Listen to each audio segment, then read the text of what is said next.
Slăvit să fie Domnul! Vrem să-i mulțumim lui Dumnezeu pentru că pe fiecare dintre noi în după-amiaza aceasta ne-a ajutat ca să fim aici, să fim prezenți, adunați în numele Domnului și așa cum aminteau și frații care au vorbit înaintea mea, chiar aminteau lucrurile acestea, pentru că nu există nimic la voia întâmplării. Dacă astăzi îți bate inima, dacă astăzi te afli în locul acesta, este că Dumnezeu a vegheat și pe fiecare dintre noi ne-a ajutat în după-amiaza aceasta să fim aici. Puteam să alegem diferit. Diferit putea să alegem oricare dintre noi.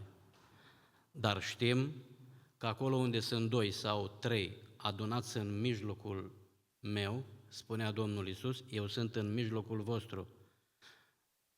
Și Dumnezeu se ține de cuvânt, de fiecare dată. El nu se uită la mine că sunt slab și nu se uită nici la tine. El își ține cuvântul Lui, căci este Dumnezeu, slăvit să fie. Și am vrea să ne ridicăm în picioare, voi citi câteva cuvinte din Cartea Cronicilor,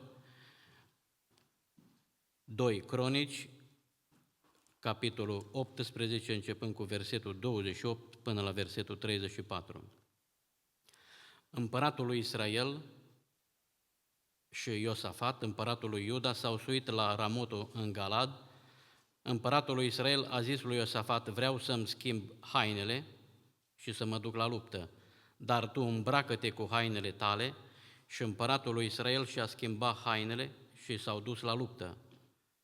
Împăratul Siriei dăduse următoarea poruncă mai marilor peste carele lui, să nu vă luptați nici cu cel mic, nici cu cel mare, ci să vă luptați numai cu împăratul lui Israel.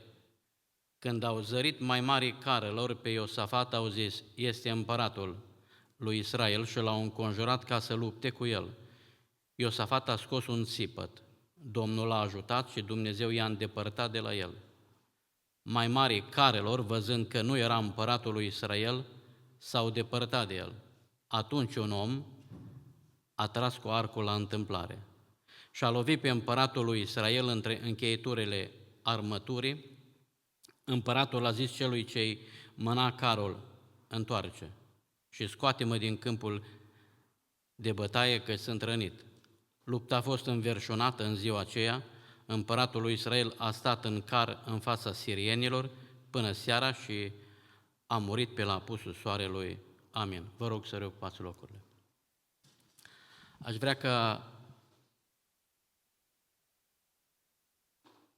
momentele acestea care le vom sta înaintea Domnului în această după-amiază să ne fie benefice nouă și un lucru care m-a marcat din această citire a fost așa, un om a tras cu arcul la întâmplare.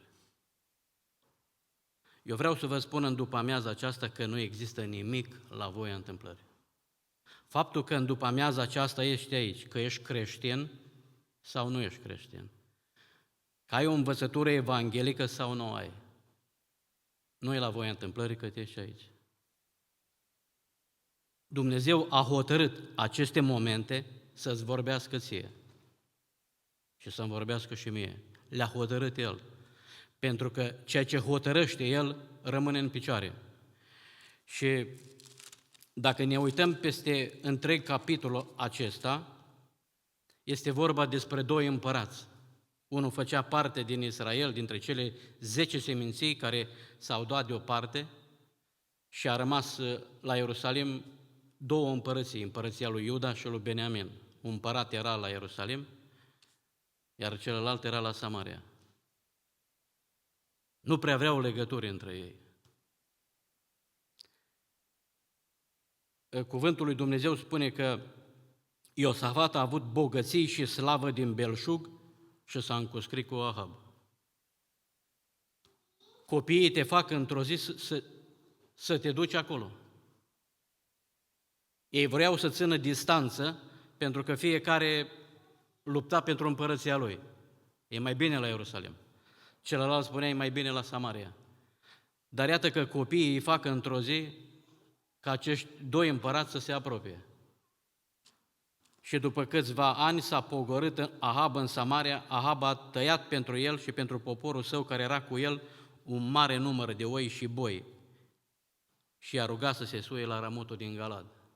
Nu au zis, bă, sunt foarte mulți vegetariani și vegani aici și îmi pare rău, n-am cu ce să te servesc, Iosafat.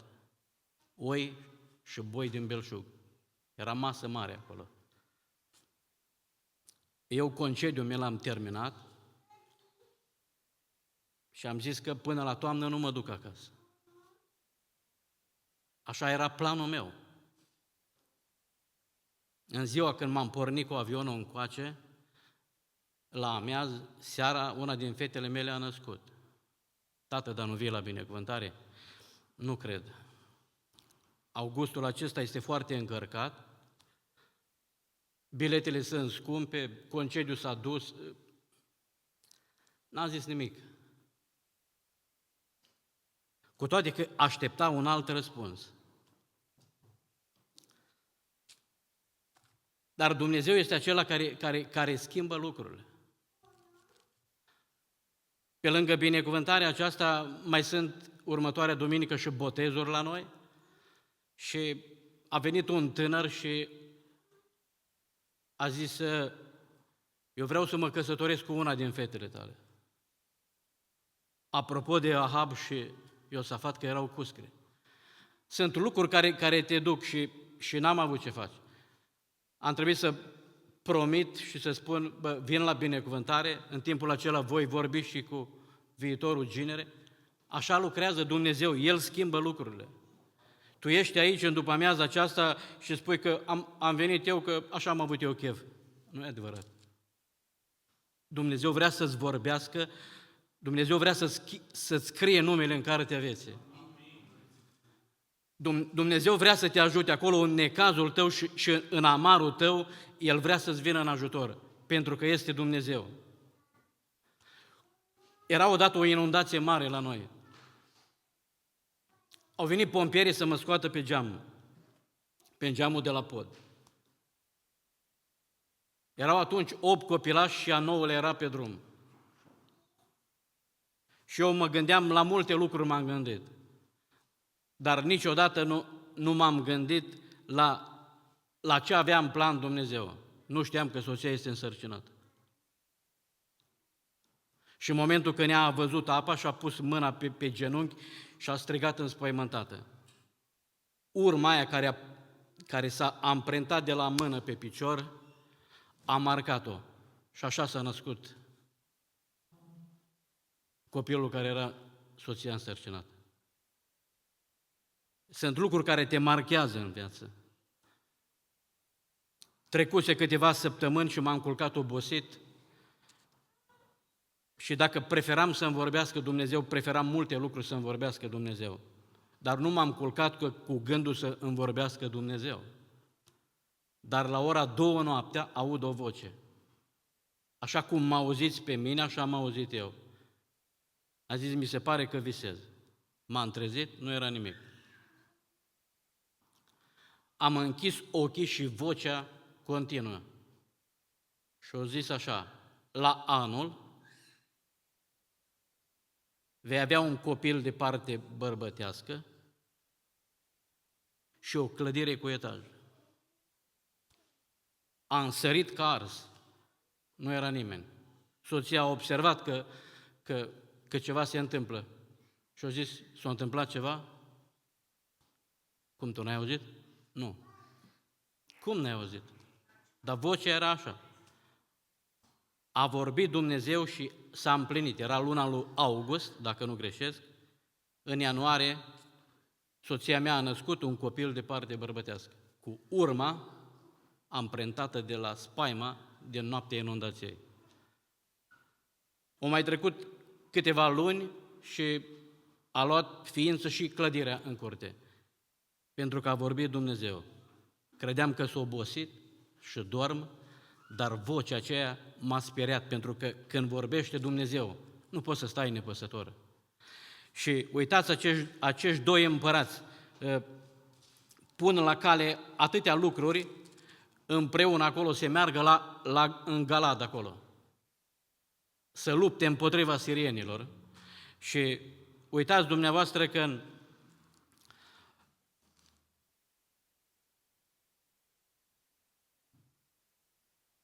când cu atâta ușurință pronunță cuvântul acesta Ahab, vii cu mine în Galad?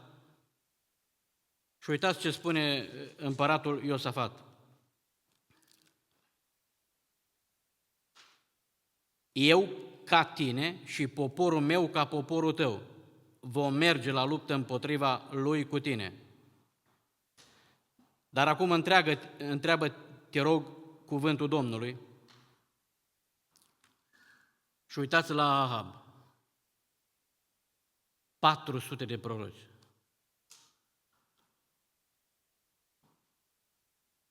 Și toți prorocii aceștia prorocesc să meargă să lupte. Iosafat venea de la Ierusalim, nu era învățat cu galeria aceasta. Cuvântul era rar în vremea aceea și pe timpul lui Samuel. Samuel nu era înconjurat încă de 300 de proroci. Samuel era răspunsul la o femeie care nu putea să rămână însărcinată. Era glasul unei femei care plângea. Dar în ziua aceea când Iosafat îi spune, dar nu mai există aici niciun proroc pe care să-l întrebăm pe Domnul, și-a zis Ahab, așa cumva parcă amărât. O zis, mai este unul, Mica, fiul lui Imla, dar omul acesta niciodată nu-mi vorbește pe plac. Ce așteaptă un împărat? Să-i vorbească cineva pe plac? Și Iosafat îi spune să nu vorbească împăratul astfel. Ahab îi spune la un dregător, dregătorul îi spune la un sol și solul acela se duce să-l cheme pe prorocul Mica. Dar îi spune, vezi să nu superi pe împăratul. Vezi să vorbești după inima împăratului, așa cum au prorocii ceilalți proroci, să vorbești de bine împăratului. La care Mica spune, eu voi vorbi doar ce îmi va spune Dumnezeu. Și când a ajuns acolo, era Zedechia, care își făcuse niște coarne de fier și continua să prorocească și spunea, așa vorbește Domnul, cu aceste coarne vei bate pe sirieni până îi vin nimici. Și toți prorocii au prorocit la fel, zicând, suite la Ramotul din Galad, că își vei avea izbândă și Domnul o va da în mâinile împăratul. Dar când Mica s-a apropiat, împăratul Ahab îi spune următoarele cuvinte, fără nicio altă introducere. Nici nu i-a spus, mă bucur că te văd, vezi că sunt aici cu cuscru, ci îi spune direct, dar fără să fie atribuit numele lui Dumnezeu.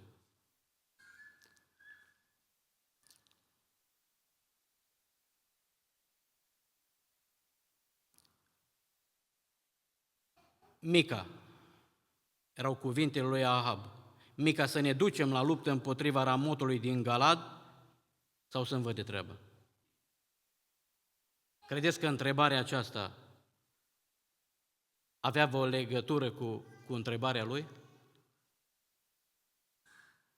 Mica, să mă duc la Galad sau să-mi văd de treabă?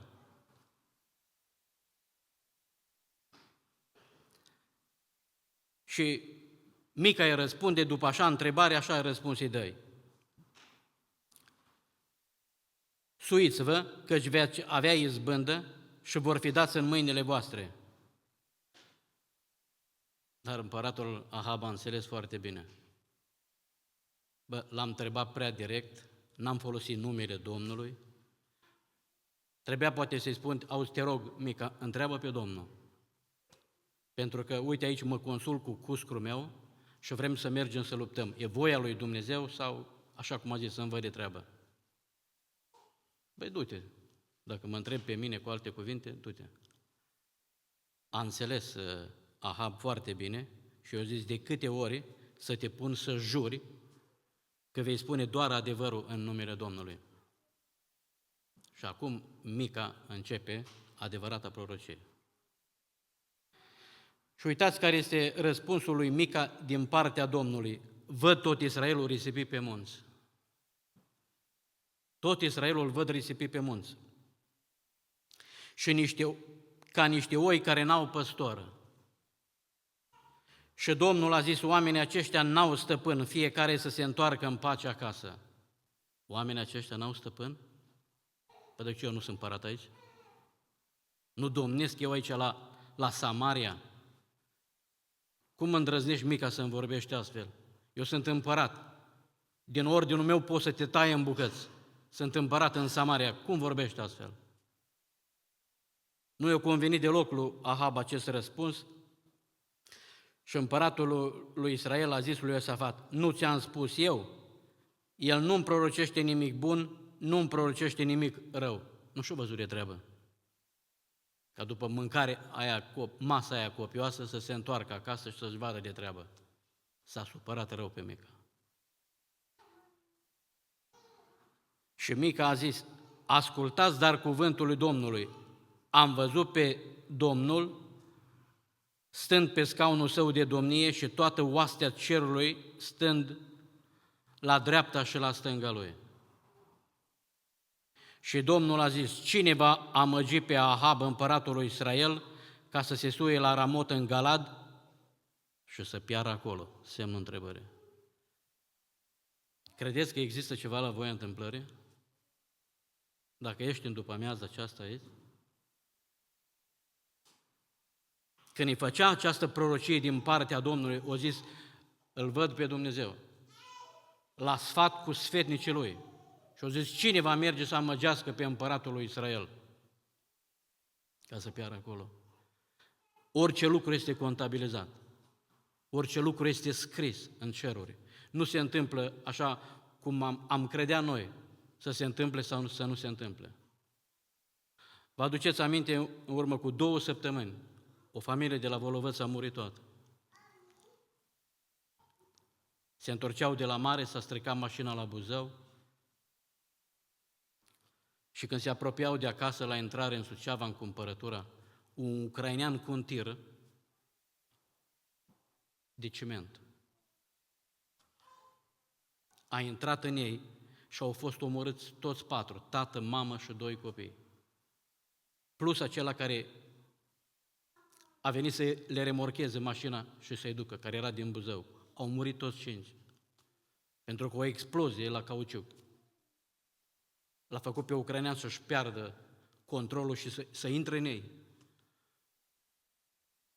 Ce cuvinte ai ca să consolezi o astfel de familie? Dar Dumnezeu știe toate aceste lucruri. Ele sunt ascunse față de noi. Spunea Iov, lucrurile ascunse sunt ale lui Dumnezeu, iar cele cunoscute sunt ale oamenilor. Atât noi putem să vedem, până la ușă, până la cămașă, dar mai departe nu vedem nimic. Nu vedem nimic. Dar Dumnezeu este acela care alege. Dumnezeu este acela care te binecuvintează. Și în după-amiază aceasta, El ne-a chemat pe fiecare dintre noi aici să ne vorbească, să-L slujim, pentru că se fac planuri în cer. Vede Dumnezeu ce fac în ascuns. Când îmi urăsc aproapele, când îmi cert sau îmi lovesc copiii sau soție. El vede toate aceste lucruri, toate aceste ascunzișuri și într-o zi se îngrămădesc. Dacă se face plan în cer ca să moară într-o zi un împărat, credeți că a fost o greșeală de moment adresată lui Mica ca proroc? El avea o viață care continua în fiecare zi să trăiască în idolatrie, departe de Dumnezeu. A luat-o pe Izabela ca soție. Nu ținut cont, erau atâtea fete în Israel, nu ținut cont. Sunt împărat, fac ce vreau. Și într-o zi, în cer, există un plan. Dumnezeu împreună cu îngerii acolo hotărăște să-l nimicească pe Ahab. Pentru că nu-i nimic la voia întâmplării. Și cuvântul Domnului spune în continuare,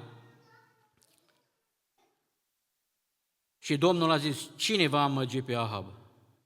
împăratul Israel ca să se sui la Ramot în Galad și să piară acolo. Au răspuns unul într-un fel, altul într-altul, și un duh a venit și s-a înfățișat înaintea Domnului și a zis: eu îl voi amăgi. Domnul i-a zis: cum? Voi ieși, a răspuns el, și voi fi un duh de minciună în gura tuturor prorocilor lui. Domnul a zis: îl vei amăgi și vei izbuti. Ieși și fă așa.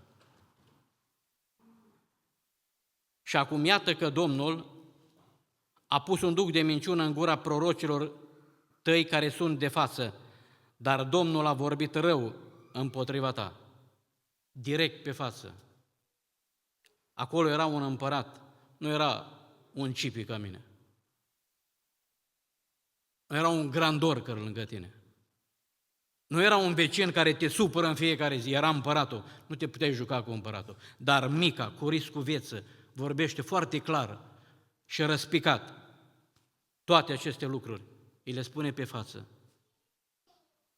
Și atunci Zedeche, care ținea cele coarne de fier, s-a dus și l-a lovit și a zis: pe ce drum a ieșit acest duh de minciună? Și știți ce spune Mica? Vei vedea în ziua în care vei umbla din odaie în odaie. Vei vedea în ziua aceea și nu vei găsi nicio izbăvire și nicio ieșire. În ziua aceea vei vedea. Și împăratul ia imediat cuvântul după acest om care l-a lovit pe Mica și spune: luați pe Mica și duceți-l la Amon, căpetenia cetății, și la Ioas, fiul împăratului. Și spuneți: așa vorbește împăratul, băgați pe omul acesta în temniță și hrăniți-l cu pâinea și cu apa întristării, până mă voi întoarce în pace. Credeți că lui Mica nu i-a convenit meniul care îl va avea la cantină? La cantina temniței? Nu. Mica o continua să vorbească din partea Domnului și a zis așa: dacă te vei întoarce în pace, n-a vorbit Domnul prin mine. Apoi a mai zis: voi toate popoarele auziți. Și așa cum am citit la introducere, o săgeată într-o zi, un om a tras-o la întâmplare. Normal se trage în inamic. Dar omul acesta ia o săgeată și o trage la întâmplare și a nimerit exact la încheietura armăturii. Acolo unde nu era acoperit, cu zalele cele care le purtau oamenii de război. Săgeata aceasta a mers direct la țintă pentru că a dirijat-o Dumnezeu să se împlinească planul pe care îl făcuse Dumnezeu. În după-amiaza aceasta ești aici, poate cineva dintre dumneavoastră te-a invitat cineva, sau poate ai auzit vorbind printre vecini sau la muncă: e bine să mă duc la pocăiți. Dacă ești aici, Dumnezeu vrea să-ți vorbească și Dumnezeu vrea să te mântuiască. Eu multe lucruri am ales în lumea aceasta, dar niciodată nu mi-am dorit să vin într-o casă de rugăciune. Niciodată. Dar Dumnezeu este acela care schimbă toate aceste lucruri. Uitați, Simeon aștepta mântuirea și izbăvirea lui Israel. Și era bătrân, înaintat în vârstă, dar Dumnezeu i-a zis că nu vei vedea moartea până nu vei vedea mântuirea lui Israel. Și într-o zi mâna de Duhul, pentru că nu mergea în fiecare zi la templu. El nu era tare ca tine și ca mine. Era înaintat în vârstă, poate era și bolnav, dar îl mai îndemna Duhul lui Dumnezeu, îl mai întărea și îl trimitea la templu. Într-o zi Duhul îl mână acolo. Și pe ușă, fără să fie anunțat o binecuvântare de copii, intră un bărbat și o femeie cu numele de Iosif și Maria și țineau un prunc în brațe.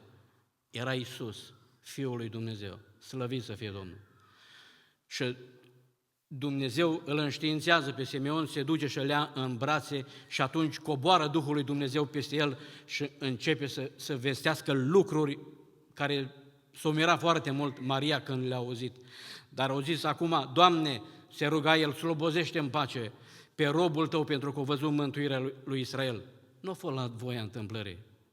Dumnezeu îți vorbește în fiecare zi. Aminteam altă dată și vreau să repet pentru că se leagă cu acest cuvânt, nu-i nimic la voia întâmplării.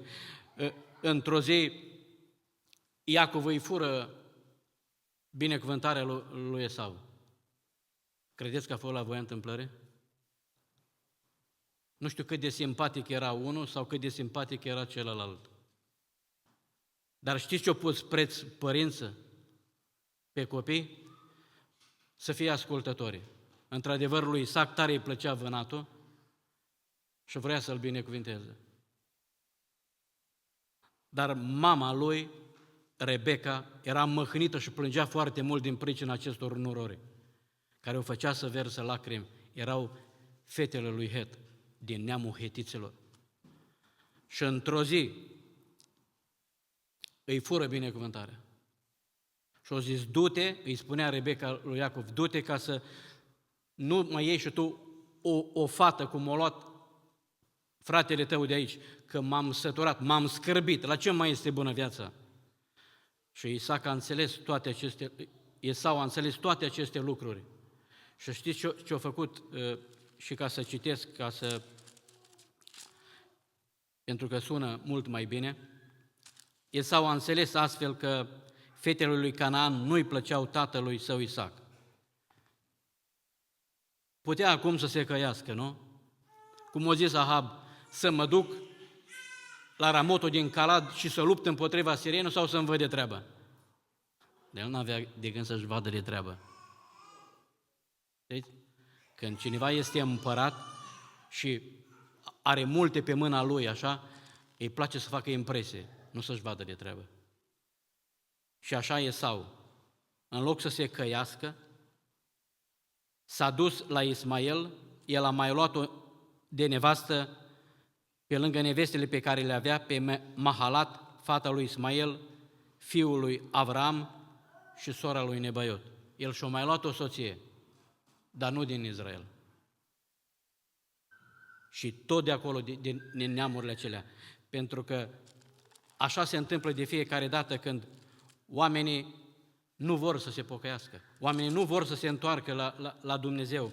Și Dumnezeu este acela care îngăduie multe lucruri în viața noastră sau în familiile noastre, îngăduie foarte multe lucruri ca noi să ne întoarcem la Dumnezeu. Știți cuvântul lui Viorel Candreanu, care a fost invitat la Vocea Evangheliei la Suceava, printre ultimele cuvinte care le spunea el când era la acel interviu, el a murit pe timpul COVID-ului, în martie 2020. Și când a fost invitat la Vocea Evangheliei, o citat din Psalmul 46 câteva cuvinte la care punea el preț și accentua: opriți-vă și să știți că eu sunt Dumnezeu. Eu stăpânesc peste neamuri, eu stăpânesc pe pământ. Domnul oștirilor este cu noi. Dumnezeul lui Iacov este un turn de scăpare pentru noi. Slăvit să fie Domnul. Opriți-vă și să știți că eu sunt Dumnezeu. Oamenii nu vreau să se oprească. Oamenii aveau lucruri de adus la îndeplinire. Voiau să nimicească prin lucrarea aceasta, să vină cât mai repede, să conducă lumea. Oamenii aceștia care din umbră vor să conducă lumea. Și Dumnezeu a îngăduit lucrarea aceasta ca oamenii să se oprească. Cu toate că au trebuit să moară mulți oameni. Dar Dumnezeu este acela care hotărăște sus în cer și jos pe pământ. Cât de binecuvântată a fost Europa, America. Nu se începea ora în clasă fără să se zică Tatăl nostru. Au fost binecuvântate aceste națiuni pentru că au trimis cei mai mari evangheliști din lume. Anglia a avut primul loc în Europa de a trimite oameni să facă misiune. Câți misionari englezi au murit în Africa, în Asia, în America de Sud? Câți oameni au murit? Cei mai mulți care au murit se trăgeau din Anglia. Și uitați-vă astăzi. Uitați-vă astăzi ce se întâmplă. Credeți că e la voia întâmplării? Nimic nu e la voia întâmplării. Pentru că omul nu vrea să-L păstreze pe Dumnezeu în conștiința lui și aleargă după lucruri care niciodată nu satură și nu aduc viață. Se amintea un frate la început și spunea că dacă vii în locul acesta, trebuie să pleci mai bun. Oricum nu pleci cum ai venit. Ori pleci mai bun, ori pleci mai rău. Poți să spui, l-a pus pe Dorin să vorbească, putea să-l pună pe alt frate. l-a pus pe cutare să cânte, mai bine îl punea pe celălalt. Și ar putea lista aceasta să continue. Dar nimic nu e la voia întâmplării aici. Eu poate nu voi mai vorbi 2 luni de zile. Nu contează. Important este că aici vorbește Dumnezeu. Și vrea ca Dumnezeu să luăm aminte. Pentru că uitați-vă la Apostolul Pavel, îi spunea lui Timoteu câteva cuvinte. Un tânăr era pe atunci Timotei. Tatăl lui era grec. Putea să spună, Imperiul grec a fost foarte renumit. Îl ascult pe tata, nu te ascult pe tine, mamă, Eunice, nici pe bunica Lois, se spune, m-am săturat Lois. Și tot cu cuvintele acestea. Uitați-vă la tatăl meu. Are o înălțime atletică, este văzut poate bine în cetate, este un om remarcat în toate. Uitați ce gusturi are tata, îmi place foarte mult. Dar uitați că tânărul acesta, cu toate că avea un tată grec, a hotărât să asculte de Dumnezeu. E drept, a contribuit foarte mult o mamă și o bunică. A contribuit foarte mult. Și uitați ce îi spune Apostolul Pavel acestui tânăr. Cât o trăit, nu știu, cât o fost cu el, nu știu ce i-a spus. Probabil lucruri foarte frumoase. Dar acum lucrurile acestea care îi le spunea scrise pe o scrisoare din temniță. De acolo, de la Roma, îi transmitea unui tânăr niște cuvinte în care spune în 2 Timotei, în capitolul 2, cu versetul 15. Caută să te înfățișezi înaintea lui Dumnezeu ca un om încercat. Ca un lucrător care n-are de ce să-i fie rușine și care împarte drept cuvântul adevărului. Pentru că în viață te poți prezenta înaintea lui Dumnezeu neîncercat. Dumnezeu te vrea să te prezinți înaintea Lui încercat. Spunea Domnul Iisus, îndrăzniți, căci eu am biruit lumea. În lume veți avea necazuri, dar eu am biruit lumea. Îndrăzniți și veniți la mine. Fără să fii încercat. Dumnezeu nu te trimite în armată. Dumnezeu nu te trimite în război, nu te trimite pe câmp, dacă nu ești un om încercat. Dacă te vei feri de multe lucruri, Dumnezeu nu vrea să lucreze cu tine. Când ești dispus ca să te încerce Dumnezeu, atunci ești un om încercat. Se amintea aici despre Ioan, care boteza pe oameni cu botezul pocăință. I aștepta acolo la Iordan să le dea botezul. Era fiul de preot. Putea toată viața lui să stea bine mersi la templu, să se închine acolo, la 50 de ani oricum se pensionau, erau hrăniți de acolo, din slujbele care se făceau acolo și niciun efort. Nu trebuia să-ți trimiți e-mail-ul la vreo companie să te angajezi, să stai în praf de dimineață până seara. Mă duc cu tata. Mă duc cu Zaharia. Dar omul acesta a înțeles că trebuie să fie un om încercat și să pună la dispoziția lui Dumnezeu. A stat acolo cu o haină simplă din păr de cămilă, se hrănea cu lăcuste și miere sălbatică, nu comanda nimic online. Așa au înțeles mesajul acesta, să meargă acolo, jignit poate de toți. Poate era numit singuratic, neascultător de părinți, eu nu știu cum îl numeau. Dar omul acesta a dorit să stea în spărtură și să spună, Doamne, dacă Tu mă încerci, eu sunt gata să las toate pentru Tine. Ca un om încercat, ca un lucrător care n-are de ce să fie rușine și care împarte drept cuvântul adevărului. Nu s-a temut nici în fața lui Irod și a zis, nu-i bine să trăiești cu cumnata ta, cu soția lui Filip, nu ți este îngăduit, Irod. I-a stat în față și știți că l-a costat capul. Într-o zi, el a adus pe o farfurie capul lui Ioan. Dar știți ce a proclamat Iisus Hristos? Ce ați ieșit să vedeți? Un om mare, nici de cum oamenii mari sunt la palat. Ce ați venit să vedeți? O tresă clătinată de vânt? Dar eu vă spun că omul acesta nu s-a născut om din femeie care să fie mai mare ca Ioan Botezătorul, pentru că așa lucrează Dumnezeu. Cu lucrurile neînsemnate, cu lucrurile mici, așa lucrează Dumnezeu. Și am mai spus din locul acesta, dar parcă are legătură cu că nu-i nimic la voia întâmplării. Eram un tânăr care am umblat în multe locuri din lumea aceasta, din plăcerile acestea care le oferă viața. Așa le socotim noi plăcere, dar ele de fapt sunt destrăbălări. Și într-o zi Dumnezeu m-a chemat la pocăință, m-a dus într-o casă de rugăciune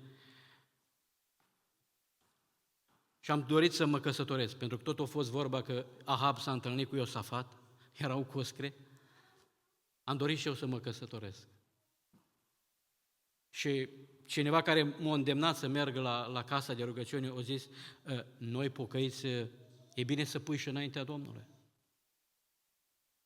Și aceste lucruri au și astea ascuțișul lor, pentru că tu trebuie să fii foarte credincios și hotărât pentru Dumnezeu și celelalte Dumnezeu le dă pe deasupra.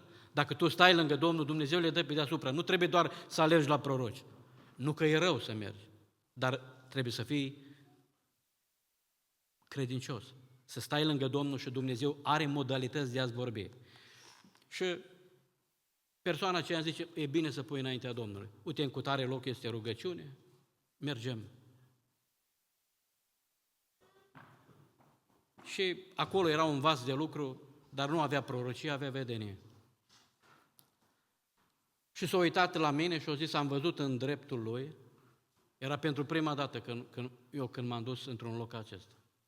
Era prima dată în viața mea. Și a zis, văd în dreptul la frate, am văzut o pereche de pantofi. Eu doream să mă căsătoresc. Fata era și ea acolo cu mine, la rugăciune.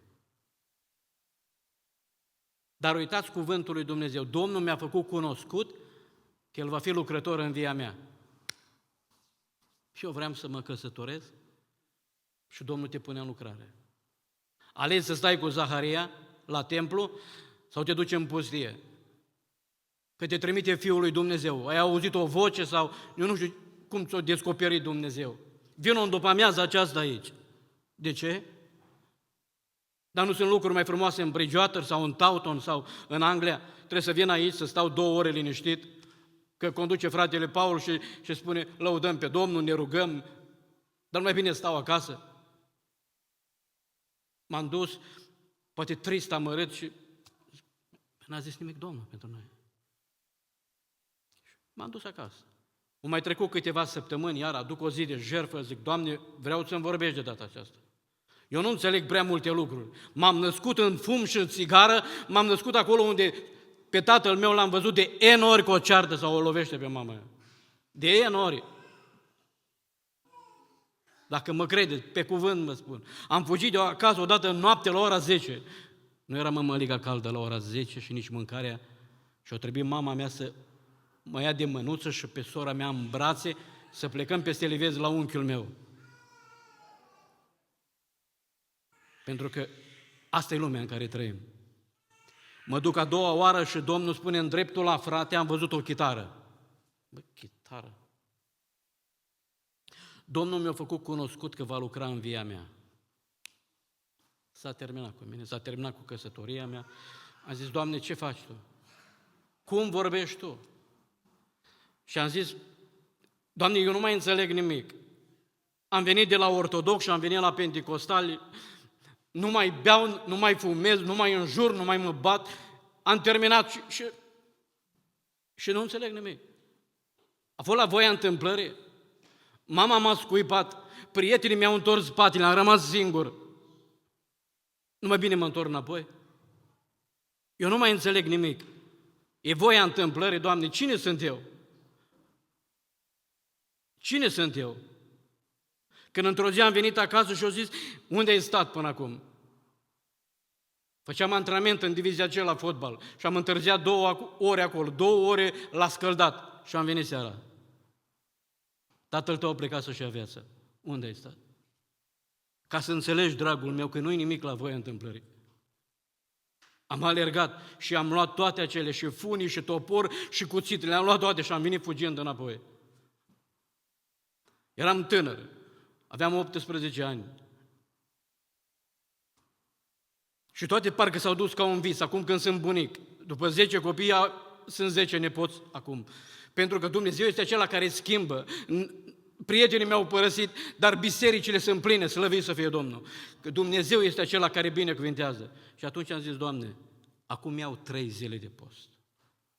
Pentru că eu vreau să mă căsătoresc.